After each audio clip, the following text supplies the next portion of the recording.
සියලුම සාදරයෙන් පිළිගන්නවා KDN YouTube channel එකට. ඔයාලා හිතන විදිහට බර්මියුඩා ත්‍රිකෝණයේ මොකක්ද සිද්ධ වෙන්නේ? ඉතින් නෙන්න සම්පූර්ණම කතාව මම ඔයාලට කියන්නම්.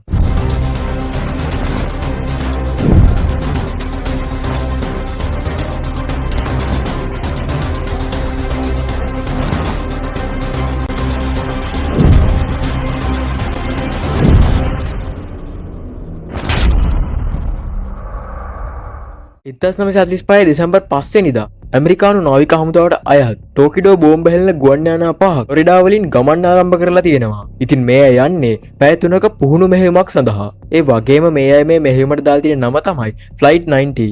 කොහොම වුත් මේ ගුවන් යානා පහේම කාර්ය මණ්ඩලයේ ඔක්කොම 14 දෙනෙක් ඉන්නවා. මේ කණ්ඩායමේ නායකයාගේ නම තමයි චාල්ස් ටේලර්. ඉතින් මේ අය ගමන් ආරම්භ කරද්දී නම් කිසිම ප්‍රශ්නයක් නැහැ. කාලගුණයත් හොඳ තත්වයක තියෙනවා. ඒ කොහොම වුණත් මේ අය ගමන් ආරම්භ කරලා පැය කිහිපයකට පස්සේ මේ අය මාලිමා යන්ත්‍රය පරීක්ෂා කරලා බලනවා. නමුත් මොන හේතුවක් නිසාද මේ මාලිමා යන්ත්‍රය වැඩ කරන්නේ නැහැ. කටුව එහෙම වෙන්න පටන් ගන්නවා. මේ අය වැඩිපුර තියන් ඉන්න මාලිමා යන්ත්‍රයත් අරගෙන පරීක්ෂා කරලා බලනවා. නමුත් මේ මාලිමා යන්ත්‍රයත් හරියට දිශාව පෙන්වන්නේ නැහැ. කටුව එහෙම යන්න පටන් ගන්නවා. ඉතින් මේ අයට හිතා ගන්න බෑ මොකක්ද මේ වෙන්නේ කියලා. කොහොම නමුත් ඔන්න මේ අයගේ නායකයා ඒ කියන්නේ චාල්ස් ටේලර් ගුවන්විදුලි සම්ප්‍රේෂණ හරහා මේ තත්ත්වය දැනුම් දෙනවා. ඉතින් ඔන්න හරියටම 4:56 වෙද්දී කාලගුණයත් වෙනස් වෙන්න පටන් ගන්නවා. නමුත් ඒ වගේ කාලගුණයක් මේ අය කොහෙත්ම බලාපොරොත්තු වෙන්නේ නැහැ. මේ කාලගුණ තත්ත්වය නිසාම මේ අය නිගමනය කරනවා සමහරට මේ අය මේ වෙද්දී ඇත්තේ මෙක්සිකෝ බොක්ක වෙන්න පුළුවන් කියලා. කොහොම නමුත් ඔන්න ටික වෙලාවක් ගත වෙද්දී මේ ගුවන් යානා පහෙන් යන සංඥා එකපාරටම නතර වෙනවා. ඒකට හේතුව තමයි මේ ගුවන් යානා පහ එකපාරටම අద్భుත විදිහට අතුරුදහන් වෙලා. ඉතින් අද වෙනකම්ම ඒ ගුවන් යානා පහ ගැන කිසිම හොඩුවාවක් හොයාගන්න ලැබිලා නැහැ. හරියට පහනක් පත්තු කරලා නිව්වා වගේ. කොහොම නමුත් මේ සිද්ධියෙන් පස්සේ මැරීනා ගුවන් යානයක් ගිහිල්ලා තියෙනවා. ඇත්තටම මොකක්ද උනේ කියලා බලන්න. නමුත් පුදුමේ කියන්නේ කලින් ගුවන් යානා පහ වගේම මැරීනා ගුවන් යානයත් ගියපු කාර්ය මණ්ඩලයේ එක්කම අතුරුදහන් වෙලා තියෙනවා. කාඩවත් හිතාගන්න බැරි වෙලා තියෙනවා මේ මොකක්ද වෙන්නේ කියලා. අන්න ඒක නිසා ගුවන් සහ මුහුදු සෝදිසි මෙහෙයුම් දියත් කරලා තියෙනවා. නමුත් අතුරුදහන් වුණු අයගේ මලසිරුරක්වත් අතුරුදහන් වුණු ගුවන් යානයේ කොටසක්වත් හොයාගන්න එයාට පුළුවන් වෙලා නැහැ. ඉතින් මේ සිද්ධිය සිදු වුණු මේ ප්‍රදේශය හඳුන්වන්නේ බර්මියුඩා ත්‍රිකෝණය විදිහට. නම ආත්ම කොට දෙනෙක් දන්නවනේ. මේ වෙද්දි ගුවන් යානා 100කට වඩා ප්‍රමාණයක් සහ 3000කට වඩා ප්‍රමාණයක් මේ ප්‍රදේශයේ අතුරුදහන් වෙලා තියෙනවා. ඉතින් බර්මියුඩා ත්‍රිකෝණය විදිහට හඳුන්වන මේ ප්‍රදේශයේ මේ වගේ අద్భుත අභිරහස් දේවල් වෙන්නේ ඇයි කියන ප්‍රශ්නෙට ඔයාලා එක එක විදිහේ දේවල් අහලා වගේම දැකලා ඇති. සාගරේ හැමන් නැත්තම් මහමුදේ තියෙන අద్భుත තැනක් විදිහට තමයි බර්මියුඩා ත්‍රිකෝණය ගොඩක් දෙනා හඳුන්වන්නේ. ෆ්ලොරිඩාව සහ පිරිටෝ රිකෝ කියන තැන් දෙක අතර ත්‍රිකෝණයක් ආකාරයට බර්මියුඩා ත්‍රිකෝණය අපිට දැක ගන්න ලැබෙනවා. ආසන්න වශයෙන් වර්ග සැතපුම් ලක්ෂ 5කට වඩා ප්‍රමාණයක් මේ ප්‍රදේශයට අයත් වෙනවා. කොහොමවත් මේ බර්මියුඩා ත්‍රිකෝණයේ ආසන්නේ එක එක අద్భుත අභිරහස් දේවල් වාර්තා වෙන්න පටන් ගත්තේ මෑත කාලයකදී නෙවෙයි. අතරම ගොත අවුරුදු 500කට වඩා ඉතිහාසයක් තියෙනවා. ඉතින් මුලින්ම වාර්තා වුණ සිද්ධිය තමයි 1492 දී ක්‍රිස්ටෝෆර් කොලම්බස් අලුත් ලෝකය හොයාගෙන යන ගමනේදී හරියටම මෙන්න මේ ප්‍රදේශයේ කොලම්බස්ට තේරිලා තියෙනවා එයාගේ මාලිමා යන්ත්‍රය හරියට වැඩ කරන්නේ නැහැ කියලා. ඉතින් මේක වෙලා තියෙන්නේ රාත්‍රී කාලේ. කොහොමවත් මේ සිද්ධියෙන් පස්සේ කොලම්බස් දැකලා තියෙනවා එක පාටම අහසේ ලොකු ගිනි බෝලයක් වගේ දෙයක් මුහුදට වැටෙනවා කියලා. ඉතින් බර්මියුඩා ත්‍රිකෝණය නමින් හඳුන්වන මේ ප්‍රදේශයට මුලින්ම අద్భుත අභිරහස් සිද්ධියක් වාර්තා වෙලා තියෙන්නේ ඔන්න ඔහම. ඒ කොහොමවත් මුලින්ම මේ ප්‍රදේශය හඳුන්වලා තියෙන්නේ බර්මියුඩා ත්‍රිකෝණය කියන නමින් නෙවෙයි. 1819 සියවස් වලදී මේ ප්‍රදේශය හඳුන්වලා තියෙන්නේ ඩී ඔෆ් ඩූප්ස් සහ තවත් නම් කිහිපයකින්. ඇත්තටම එහෙනම් කොහොමද බර්මියුඩා කියන නම මෙතනට වැටුනේ? බර්මියුඩා. අන්න ඒක වෙලා තියෙන්නේ 1964 දී. ඒ දවස්වල තිබිලා තියෙනවා අරිගෝසි කියලා සංගරාවක්. ඉතින් මේ සංගරාවට වින්සන් කියලා කෙනෙක් ලිපියක් ලියලා තියෙනවා. මේ ප්‍රදේශයේ 1960 කාලේ වෙනකම් උනේ අద్భుත සිද්ධීන් ගැන. නමුත් මේ සිද්ධීන් වෙන්න හේතුව මේ ලිපියේ සඳහන් කරලා නැහැ. කොහොම නමුත් විල්සන් කියන කෙනා මේ ලිපියට දාලා තියෙන නම තමයි බර්මියුඩා ත්‍රිකෝණයේ අద్భుත සිදුවීම් කියලා. ඔන්න ඔතනින් පස්සේ තමයි බර්මියුඩා ත්‍රිකෝණය කියන නම වැටලා තියෙන්නේ. ඉතින් 1960 කාලේ වෙද්දිත් මේ ප්‍රදේශයේ එක එක අద్భుත අභිරහස් දේවල් වෙලා තියෙනවා. අන්න ඒක නිසා ගොඩක් අය ඒ ගැන කතා බහ කරලා තියෙනවා. ඉතින් දැන් මම ඔයාලට කියන්නම් බර්මියුඩා ත්‍රිකෝණයේ වුණ තවත් සිද්ධියක් ගැන. මේ සිද්ධිය වෙලා තින්නේ 1918 මාර්තු 4 වෙනිදා. USS සයික්ලොප්ස් නමින් හඳුන්වන ඇමරිකානු නාවික හමුදාවට අයත් නෞකාව බ්‍රසීලයේ පැත්තට ගමන් ආරම්භ කරලා තියෙනවා. ඉතින් මේ නෞකාව ප්‍රවාහනය කරන්නේ සොල්දාදුවන් සහ ගල් ලඟුරු. ඉතින් මේ නැවේ ඔක්කොම පිරිස 306ක් ඉඳලා තියෙනවා. ඉතින් මේ සැලසුම් කරගෙන ඉඳලා තියෙන්නේ තවත් දවස් 9කින් බ්‍රසීලයට ළඟා වෙන්න. ඉතින් ගමන් ආරම්භ කරද්දී නම් කිසිම ප්‍රශ්නයක් නැහැ. නමුත් උන ටික දවසක් ගත වෙද්දී එක පාරටම කිසිම හෝඩුවාවක් නැතිව මේ නෞකාව අතුරුදහන් වෙලා තියෙනවා සම්පූර්ණ කාර්ය මණ්ඩලයත් එක්කම. ඉතින් මේ වගේ අතිවිශාල නැවක් එක පාරටම අතුරුදහන් වෙන්නේ කොහොමද? ඉතින් මේක අදිරත් අභිරහසක් වෙලා තියෙනවා. වගේම තවත් අභිරහස් සිදුවීමක් වෙලා තියෙනවා. ඉතින් මේ සිද්ධිය හඳුන්වන්නේ එලන් ඔස්ටින් අභිරහස විදිහට. කොහොමවත් මේක වාර්තා වෙලා තියෙන්නේ 1818 දී. ඉතින් එලන් ඔස්ටින් කියන මේ නෞකාව 210ක් දිගයි වගේම මේ නැවේ කපිතාන්ගේ නම තමයි එලන්. මේ අය ගමන් ආරම්භ කරලා තියෙන්නේ ලන්ඩන් වලින්. කොහොමවත් මේ අය සැලසුම් කරලා තියෙන්නේ නිව්යෝක් වලට යන්න.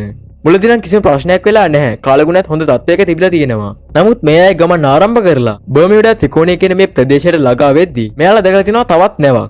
නමුත් ඒ නැව අසාමාන්‍යයි. ඒකට හේතුව තමයි ඒකත් විශාල නැවක් වුණාට කාර්ය මණ්ඩලයේ කවුරුත් පේන්නේ ඉඳලා නැහැ. ඒ නිසා කාර්ය මණ්ඩලය මුලින්ම උත්සාහ කරලා තියෙන්නේ කවුරුම හරි සම්බන්ධ කරගන්න. නමුත් ඒ වැඩේ හරි ගිහිල්ලා නැහැ. ඒක නිසා එලන් දවස් දෙකක් බලාගෙන ඉඳලා Tamanගේ කාර්ය මණ්ඩලයේ කිහිප දෙනෙක් සමග ගිහිල්ලා තියෙනවා මේ නැවට. ඉතින් මේ නැවේ කිසිම කෙනෙක් ඉඳලා නැහැ. අඩුම තරමේ කිසිම කෙනෙක්ගේ මල සිරුරක්වත් තිබිලා නැහැ. ඒ කොහොමද නැවක තියෙන්න ඕන හැම දෙයක්ම කිසිම ප්‍රශ්නයක් නැතුව තිබිලා තියෙනවා. ඒ වගේම මේ නැවේ වටිනා වස්තුවක් තිබිලා තියෙනවා. ඒක දැක්කට පස්සේ එලන්ට හිතා ගන්න බැරි වෙලා තියෙනවා. මොකද කාර්ය මණ්ඩලයක්වත් නැහැ. මේ වගේ පාළු නැවකට මුහුදු මංකොල්ල කාර්යෝන්ගෙන්වත් කිසිම ප්‍රශ්නයක් වෙලා නැහැ. කොහොනමුත් ඒක දැක්කට පස්සේ එලන් තීරණය කරලා තියෙනවා තමන්ගේ නැවත් එක්ක මේ නැව සම්බන්ධ කරලා ඇදගෙන යන්න. අන්න ඒක නිසා එලන් තමන්ගේ කාර්ය මණ්ඩලයේ කීප දෙනෙක් මේ නැවේ තියලා මේ නැව තමන්ගේ නැවත් එක්ක සම්බන්ධ කරලා ගමන් ආරම්භ කරලා තියෙනවා. නමුත් මේ අය මේ විදිහට දවස් දෙකක් ගමන් කරද්දී හරියටම කියනවා නම් බර්මියුඩා ත්‍රිකෝණයේ මැදට ආසන්න වෙද්දිම එක පාරම ලොකු කුණාඩුවක් ඇති වෙලා තියෙනවා. ඉතින් අන්න ඒ හේතුව නිසා එලන් ඔස්ටින් නැව සහ මේ නැව අතර තිබුණු සම්බන්ධය කැඩිලා ගිහිල්ලා තියෙනවා. කොහොනමුත් කුණාටු තත්ත්වය පහව ගියාට පස්සේ එලන් පරීක්ෂා කරලා බලනවා අනිත් නැව කොහෙද තියෙන්නේ කියලා. ඒ මොකද කිව්වොත් ඒ නැව විතරක් නෙවෙයි. මේ වෙද්දී එලන්ගේ කාර්ය මණ්ඩලයේ කීප දෙනෙකුත් ඒ නැවේ ඉන්නවා. කොහොනමුත් පැය කිහිපයකට පස්සේ ඒ නැව හොයාගන්න එලන්ට පුළුවන් වෙලා තියෙනවා. නමුත් පුදුමය කියන්නේ එලන් මේ නැවට දාලා තිබුණ එලන්ගේ කාර්ය මණ්ඩලයේ කිසිම කෙනෙක් ඕඩුවාවක් නැතුව අතුරුදහන් වෙලා තියෙනවා. එලන්ට වගේම එලන්ගේ කාර්ය මණ්ඩලයේ කිසිම කෙනෙක්ටත් හිතා ගන්න බෑ. නැවට කිසිම හානියක් වෙන්නේ නැතුව මේ වගේ අద్భుත දෙයක් සිද්ධ වුණේ කොහොමද? ඒ කොහොමුණත් එලන් තමන්ගේ කාර්ය මණ්ඩලයේ ඉන්න තවත් කිහිප දෙනෙක්ව දානවා මේ නැවට. ඊට පස්සේ කලින් වගේම මේ අය මේ නැව ඇදගෙන යන්න පටන් ගන්නවා. නමුත් ඔන්න මේ අයට ආපහු යන්න පුළුවන් වෙන්නේ දවස් දෙකක් විතරයි. කලින් වගේම ලොකු කුණාටුවක් ඇවිත් එලන් ඔස්ටින් නැව සහ මේ නැව අතර තියෙන සම්බන්ධතාවය කැඩිලා යනවා. පැය කිහිපයක් ගත වුණාට පස්සේ තමයි එලන් මේ නැව හොයාගන්නේ. ඉතින් ඔන්න කලින් විදිහටම එලන් දෙවෙනි වතාවටත් දාපු ඒ කාර්ය මණ්ඩලයේ හැම කෙනෙක්ම අතුරුදහන් වෙලා තියෙනවා. ඉතින් දැන් ඔයාලට තේරෙනවා ඇතිනේ මෙතන මොකක් හරි ලොකු දෙයක් තියෙනවා. කොහොමවත් එලන් තමන්ගේ කාර්ය මණ්ඩලයත් එක්ක ගොඩබිමට ළඟා වුණාට පස්සේ අර නැව ගැන හොයලා තියෙනවා. ඔන්නේ නැවේ නම තමයි මෙටා නෞකාව. ඒ කොහොමවත් මේ නැවේ අයිතිකාරයා මේ නැව විකුණලා තියෙනවා ජර්මානු සමාගමකට. ඒත් එතනින් පස්සේ මොකක්ද වුනේ කියලා ඒ නැවේ අයිතිකාරයාවත් දන්නේ නැහැ. ඉතින් ඔන්න ওই විස්තර ටික තමයි එලන්ට දැනගන්න ලැබෙන්නේ. එලන්ගේ කාර්ය මණ්ඩලය මෙටානේවට දැම්මට පස්සේ ඒ අය අద్భుත විදිහට අතුරුදහන් වුණේ කොහොමද? ඉතින් මේ ප්‍රශ්නයටත් අදටත් උත්තරයක් නැහැ. ඔන්න ඕක තමයි එලන් ඔස්ටින් අභිරහස. නමුත් මේක ඇත්තක් වෙන්න පුළුවන්ද? අන්න එතන ලොකු ගැටලුවක් තියෙනවා. මොකද මේ සිද්ධ වෙලා තියෙන්නේ අවුරුදු බර ගණනකට කලින්. අන්න ඒක නිසා මේක සත්‍ය සිදුවීමක් කියලා හරියට තහවුරු කරගන්න හරියටම සාක්ෂියක් නැහැ. අන්න ඒ විදිහට සාක්ෂි නැති වෙන තවත් එක හේතුවක් තමයි. ඒ හේතුව තමයි මේක සත්‍ය සිදුවීමක් නෙවෙයි. මේක පුරාවෘත්තයක් විතරයි. මේ වගේ පුරාවෘත හඳුන්වන්නේ urban legends විදිහට. ඉතින් මේ වගේ පුරාවෘත ලෝකේ ඕන තරම් තියෙනවා. පරම්පරාවෙන් පරම්පරාවට තමයි මේ දේවල් එන්නේ. ඒක තමයි මේ පුරාවෘත වල ස්වභාවය. එතකොට මේ බර්මියුඩා ත්‍රිකෝණය කියන මේ ප්‍රදේශයේ වෙන අద్భుත දේවල් බොරුද? ඉතින් ඇත්තට මේක එහෙමයි කියලා කියන්න බෑ. මොකද මේ ප්‍රදේශයේ එක එක දේවල් වෙලා තියෙනවා. ඒ හැම දෙයක්ම වාර්තා වෙලා තියෙනවා. ඉතින් මේ වගේ අద్భుත දේවල් බර්මියුඩා ත්‍රිකෝණයේ ආසන්නයේ වෙන්න හේතු මොනවද? සමහර අය කියනවා මේ ප්‍රදේශයේ පිටසක් වල බලපෑම් තියෙනවා කියලා. අන්න ඒක නිසා තමයි මේ වගේ අద్భుත දේවල් වෙන්නේ කියලා. තවත් සමහරු කියනවා මේ මුහුදු පතුලයට විශාල රාක්ෂයෙක් ඉන්නවා කියලා. අන්න ඒක නිසා මේ දේවල් වෙනවා කියලා. ඉතින් මේ දේවල් ඇත්තටම කතාවල් විතරයි. එහෙනම් මේ බර්මියුඩා ත්‍රිකෝණයේ මේ වගේ අద్భుත අභිරහස් දේවල් වෙන්නේ කොහොමද? අන්න ඒක මම ඔයාලට පැහැදිලි කරන්න උත්සාහ කරන්නම්. ඉතින් බර්මියුඩා ත්‍රිකෝණයේ ආසන්නයේ මේ වගේ අద్భుත අභිරහස් දේවල් වෙන්න ප්‍රධාන හේතුව තමයි ඔයාලට මතක ඇති මේ ප්‍රදේශයේ හරියට මාළම යන්ත්‍ර වගේ දේවල් වැඩ කරන්නේ නැහැ. අන්න ඒකට හේතුව තමයි චුම්බකත්වය. පෘථිවිය උත්තරධ්‍රවය වගේම භූගෝලීය උත්තරධ්‍රවය සහ චුම්බක උත්තරධ්‍රවය කියන්නේ දෙක. මේ දෙක අතර වෙනසක් තියෙනවා. ඉතින් මේකෙන් ඔයාලට පේන්නේ තැන් දෙක අතර තියෙන වෙනස. මාලිමාවෙන් අපිට පේන්නේ චුම්බක උත්තරධ්‍රවය. නමුත් පෘථිවියේ සමහර ප්‍රදේශ තියෙනවා හරියට මේ චුම්බකත්වය වැඩ කරන්නේ නැහැ. අන්න එක අපිට හරියටම අවබෝධ කරගන්න පුළුවන් ඇගෝනික් රේඛා හරහා. ඇත්තටම මේ රේඛා අපේ ඇස් දෙකට පේන්නේ නැහැ. මොනක් කල්පිත පැහැදිලි කිරීම වලදී තමයි මේ රේඛා යොදාගන්නේ. ඉතින් මේ ඇගෝනික් රේඛාවල පිහිටීම හැමදාම එක විදිහට තියෙන්නේ නැහැ. කාලෙන් කාලට හැසිරීම වෙනස් වෙනවා. ඉතින් පහුගිය අවුරුදු 200 300 වගේ කාලේ අරගෙන බැලුවොත් ඇගෝනික් රේඛාවල දත්ත සටහන අරගෙන බැලුවොත් විද්‍යාත්මකව තහවුරු කරලා තියෙනවා මේ බර්මියුඩා ත්‍රිකෝණයේ ආසන්නයේ චුම්බකත්වයේ පොඩි ව්‍යාකූලත්වයක් තියෙනවා කියලා. ඉතින් ඔන්න ඔය හේතුව නිසා තමයි බර්මියුඩා ත්‍රිකෝණය නමින් හඳුන්වන මේ ප්‍රදේශයේ හරියට මාලිමා යන්ත්‍ර වගේ දේවල් වැඩ කරන්නේ නැත්තේ. ඉතින් ඊළඟ හේතුව තමයි සුළි කුණාටු. ලෝකයේ වැඩිපුර සුළි කුණාටු ඇති වෙන ප්‍රදේශ තුන තමයි චීනය ඇමරිකාව සහ කිව්බාව. ඉතින් බර්මියුඩා ත්‍රිකෝණයේ තියෙන ඇමරිකාවනේ. ඇමරිකාවේ වැඩිපුරම සුලිසුලන් හමන්නේ ෆ්ලොරිඩා වලින්. බර්මියුඩා ත්‍රිකෝණයක් තියෙන්නේ ආසන්නයේ. අධික සුලිසුලන් තත්ත්වය සහ කුණාටු තත්ත්වය නිසා ගුවන් යානා සහ නෞකා අතුරුදහන් වෙන්නේ. බර්මියුඩා ත්‍රිකෝණයේ මේ වගේ දේවල් වෙන්න තියෙන ඊළඟ හේතුව තමයි මීතෙල් නයිට්‍රේට්. උදාහරණයක් විදිහට මම ඔයාලට පැහැදිලි කරලා දෙන්නම්. ඔයාලා දැකලා තියෙ දියැලකින් පහළට වතුර වැටෙද්දී ඒ වැටෙන තැන බුබුලු වැඩිනේ. අන්න එතනට යන්න එපා. එතන බිලි ගන්නවා. එතන චාපලත් තැනක් වගේ දේවල් ඔයාලා අහලා ඇතිනේ. අන්න ඒකට ප්‍රධාන හේතුව තමයි මේක. මොකද එතනට වතුර වැටෙන නිසා එතන බුබුලු ප්‍රමාණය වැඩි. වතුරත් එක්ක බුබුලු තියනවා කියන්නේ වතුරේ ඝනත්වය අඩුයි. අන්න ඒක නිසා කොච්චර පින්නන්න දන්න කෙනෙක් එතනට ගියත් එක පාරටම ඒවා ගිරෙන්න ලොකු ඉඩක් තියෙනවා. ඇත්තටම අන්න ඒක තමයි මෙතන වෙන්නේ. මේ බර්මියුඩා ත්‍රිකෝණයේ මුහුදු පතුලේ අනිත් හැම තැනකටම වඩා වැඩිපුර මීතෙල් නයිට්‍රේට් කාන්දු වෙනවා. අන්න ඒක නිසා එතන තියෙන බුබුලු ප්‍රමාණය සෑහෙන්න වැඩි. බුබුලු ප්‍රමාණය වැඩි කියන්නේ එතන වතුරේ ඝනත්වය අඩුයි. අන්න ඒ හේතුව නිසා එතනින් යන නැවක් ගිරෙන්න ලොකු සම්භාවිතාවයක් තියෙනවා. අන්න ඒකත් මේ බර්මියුඩා ත්‍රිකෝණයේ එක එක දේවල් වෙන්න හේතුවක් වෙනවා. ඒ කොහොමුණත් බර්මියුඩා ත්‍රිකෝණයේ ආසන්නේ මේ වගේ අභිරහස් දේවල් වෙනවා කියලා ප්‍රධානම හේතුවක් තමයි මිනිස් මොළය. ඒක හඳුන්වන්නේ ආචරණයේ විදිහට. මම මේක ඔයාලට පැහැදිලි කරන්නම්.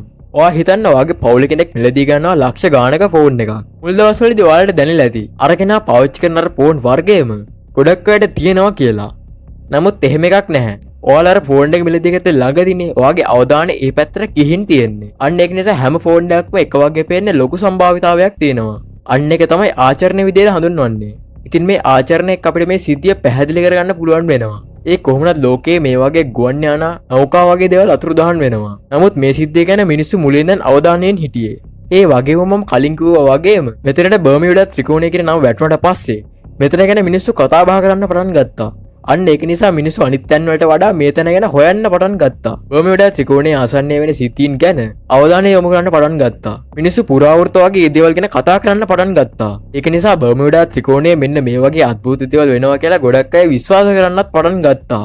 නමුත් ඇත්තම කතාව තමයි බර්මියුඩා ත්‍රිකෝණයේ විතරක් නෙමෙයි මේ දේවල් වෙන්නේ. ලෝකේ ඕනතරම් මේ වගේ දේවල් එක එක තැන්වල වෙනවා. අපි අවධානයෙන් බැලුවොත් එහෙම ඊට වඩා දේවල් වෙලා තියෙන ලෝකේ තවත් තැන් තියෙන්න පුළුවන්. මම හිතන්නේ දැන් ඔයාලට තේරෙනවා ඇති බර්මියුඩා ත්‍රිකෝණයේ මේ වගේ දේවල් වෙනවා කියලා කියන්නේ මේ මනෝවිද්‍යාත්මක පැත්තත් ලොකු හේතුවක් වුණා. ඉතින් බර්මියුඩා ත්‍රිකෝණයේ මෙන්න මේ වගේ දේවල් වෙනවා කියලා කියන්න තියෙන ඊළඟ හේතුව තමයි ලොකු තදබදය. මොකද ගොඩක් ගුවන් යානාවල සහ නෞකාවල ගමන් මාර්ග මේ බර්මියුඩා ත්‍රිකෝණයේ ආසන්නයෙන් වැටිලා තියෙනවා. එකමඩ හිතන්න එක තැනක් තියෙනවා. එතනට උඩින් ගුවන් යානා යන්නෙත් නැහැ. මුහුදෙන් නැව් යන්නෙත් නැහැ. එහෙනම් මේ වගේ තැනක ගුවන් යානා සහ නෞකා අතුරුදහන් වෙන්න විදිහක් නැහැනේ. නමුත් මේ බර්මියුඩා ත්‍රිකෝණයේ ආසන්නේ නැව් සහ ගුවන් යානා ගොඩක් ගමන් කරනවා. අන්න ඒක නිසා මේ ප්‍රදේශයේ ගුවන් යානා සහ නැව් අනතුරට ලක් වෙන්න ලොකු ඉඩක් තියෙන්න පුළුවන්. ඔන්න ඕකත් ලොකු හේතුවක් වෙලා තියෙනවා. 2013 දී WWF සංවිධානය සාගරයේ භයානක තැන් කිහිපයක් නම් කරලා තියෙනවා. ඒ කොහොමුණත් එතනදී බර්මියුඩා ත්‍රිකෝණය සඳහන් වෙලා නැහැ. අන්න ඒකෙන් මොකටද තේරෙනවා ඇති බර්මියුඩා ත්‍රිකෝණයට වඩා තවත් භයානක තැන් තියෙනවා. අන්න ඒක නිසා මිනිස්සු කතා කරන්න තරම් මෙතන ලොකු සිද්ධියක් වෙලා නැහැ. ඔන්න ওই හේතුන් තමයි මෙන්න මෙතන මේ වගේ දෙයක් උනේ නැහැ කියලා කියන්න තියෙන ප්‍රධාන හේතුන්.